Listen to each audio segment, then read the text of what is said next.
Hello, chess enthusiasts. Today we aren't just watching a game, we are witnessing a war of attrition. In the white corner, the world number one, Magnus Carlsen. In the black corner, a resilient opponent who is about to be systematically dismantled. In this analysis, we'll explore Magnus's famous constricting strategy. While the decisive blow lands after move 51, the seeds of victory were sown in the first 10 moves. Magnus, much like the legendary boxer James Toney, avoids unnecessary risks early on. He simply looks for micro weaknesses to unbalance his opponent. Now, focus on the board as we deconstruct this 5-minute masterpiece.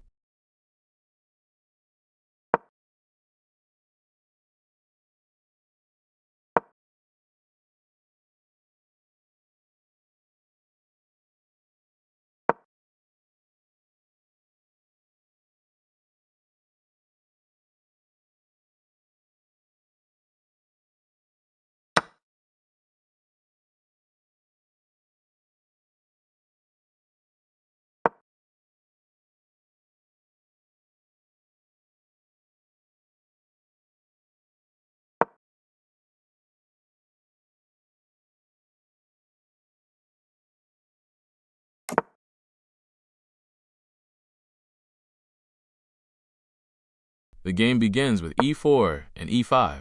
Rather than diving into sharp theoretical lines, Magnus opts for a system where he can exert long-term positional pressure.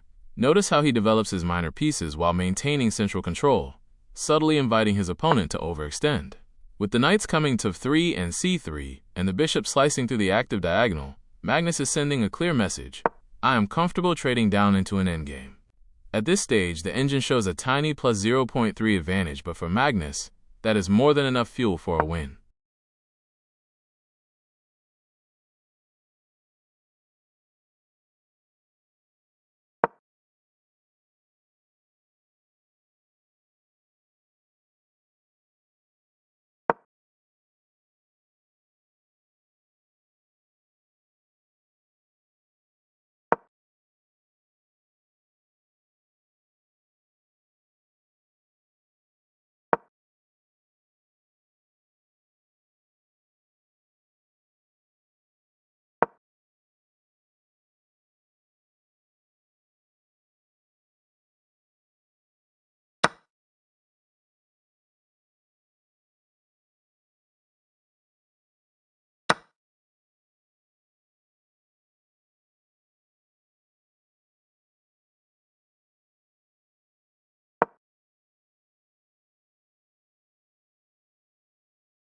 We move into the phase between moves 15 and 30.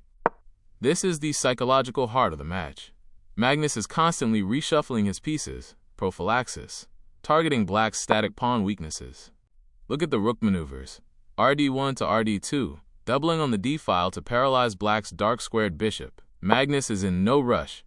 He denies his opponent any counterplay. Like Toney's famous shoulder roll, Magnus deflects every attack with a slight king move or a pawn jab. The opponent begins to fatigue, and the clock starts ticking down. 4. Transition to the endgame, the art of simplification, 5 o'clock to 6:30.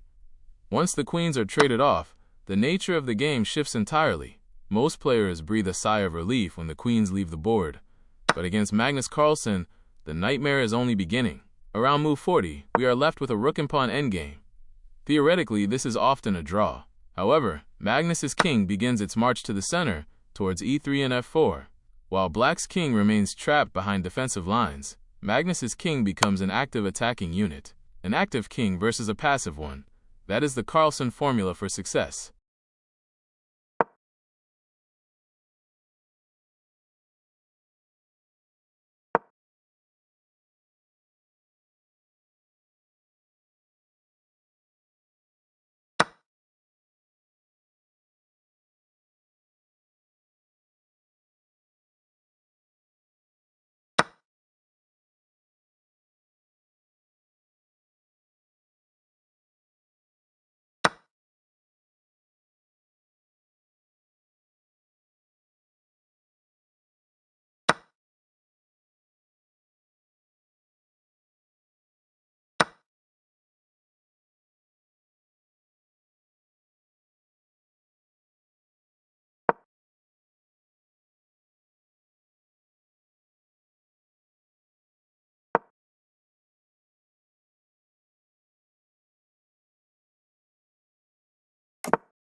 And here we are, move 51. The tension on the board is palpable.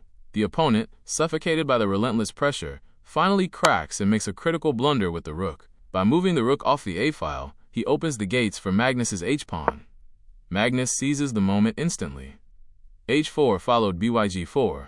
These pawns aren't just foot soldiers, they are heavy tanks.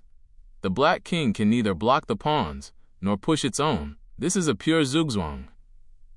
Any move black makes only worsens the position. Magnus uses his rook to cut off the king, and he is now just a breath away from promotion.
In the final moves, the opponent is playing out of sheer desperation.